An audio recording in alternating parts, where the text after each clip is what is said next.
അയ്യോ എന്തേ കുത്തിട്ടില്ല ഇവിടെ. ഇന്നത്തെ വീഡിയോ ഒരു മെഹന്തിടൽ വീഡിയോ ആണ് കേട്ടോ. കല്യാണമൊക്കെ അല്ലേ, പിന്നെ ഇങ്ങനെ മെഹന്തി ഇടാതിരിക്കുക. ഇത് നമ്മുടെ പനാഷ് ഐഷ ഫിറോസ് ആണ് വന്നിട്ടുള്ളത്. വളരെ എക്സൈറ്റഡ് ആണ് അതൊക്കെ മൈലാഞ്ചി ഇട്ട് കൊടുക്കാൻ. So let's get to it. Full സെറ്റപ്പിലാണ് ആളെത്തിയിട്ടുള്ളത്. രാവിലെ ഭക്ഷണം ഒന്നും കഴിച്ചിട്ടില്ല, അതുകൊണ്ട് നല്ല വിശപ്പുണ്ട്. മുപ്പത്തിയേറെ കോൺസ് എല്ലാം ഓർഗാനിക് കോൺസ് ആണ് കേട്ടോ. അതുപോലെ നെയിൽ കോൺസും ജാഗർ കോൺസും ഒക്കെ ചെയ്യുന്നുണ്ട്. എന്റെ കൈ ഉണ്ടല്ലോ ഒരു സ്റ്റെയിൻ വരാത്ത കൈയാണ് കേട്ടോ. അങ്ങനെയാണ് ഞാൻ മനസ്സിലാക്കിയത്. എന്തായാലും ഒരു പ്രോപ്പർ സ്റ്റെയിൻ കിട്ടാനായിട്ട് 24 hours കഴിയുമെന്നാണ് പറയുന്നത്. പിന്നെ വരാൻ പോണ ബ്രൈഡ്സ്മെന്റെ അടുത്താണ് പറയുന്നത് മെഹന്തി ഇടുന്നതിന് തൊട്ട് മുന്നായിട്ട് വാക്സ് ചെയ്യാതിരിക്കുക. നമ്മൾ വാക്സ് ചെയ്ത് ജെൽ ആൻഡ് ക്രീം ഒക്കെ കയ്യിലുണ്ടായിരിക്കും. നിങ്ങൾ ഉദ്ദേശിക്കുന്ന ഒരു പ്രോപ്പർ സ്റ്റെയിന് കിട്ടാൻ ചാൻസ് ഇല്ല. എന്തായാലും ഒരു 24 to 36 hours മുന്നേ ആണ് വാക്സ് ചെയ്യുന്നത് നല്ലത്.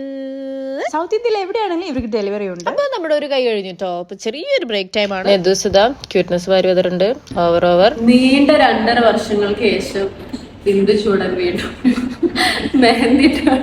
ഇവനെ പ്രഗ്നന്റ് ആയിരിക്കുന്ന സമയത്താണ് കേട്ടോ ലാസ്റ്റ് മെഹന്തി ഇട്ടതിന് ശേഷം ഞാൻ മെഹന്തി ഇട്ടിട്ടേ ഇല്ല, സത്യം പറയാലോ.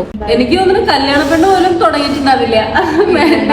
പുയ്യാപ്പിളിന്റെ പേരാണ് അതിനകത്ത് വരുന്നത്. At least 6 to 8 hours mid night വെക്കുന്നതാണ് കൂടുതൽ പ്രിഫറബിൾ. അതുപോലെ കോക്കനട്ട് ഓയിൽ യൂസ് ചെയ്ത് നമുക്ക് റിമൂവ് ആക്കാം. പിന്നെ എനിക്ക് ആഫ്റ്റർ കെയറിനായിട്ട് ഇവരെല്ലാ ഒക്കേഷൻസിനും മെഹന്തി ഇട്ട് കൊടുക്കാറുണ്ട്. Bridals, parties, festive. ഇവർ പാക്കേജ് സ്റ്റാർട്ട് ചെയ്യുന്നത് 2K മുതലാണ്. എൽമർക്ക് 2 ബട്ടർഫ്ലൈയും കൂടെ വരച്ച് ഇവർ തിരിച്ചു പോകാൻ കേട്ടോ. എന്നാലും എനിക്ക് ഒരുപാട് ഇഷ്ടമായി. സ്റ്റെയിൻ വരുമല്ലേ എന്നുള്ളത് അടുത്ത വീഡിയോയിൽ കാണാം.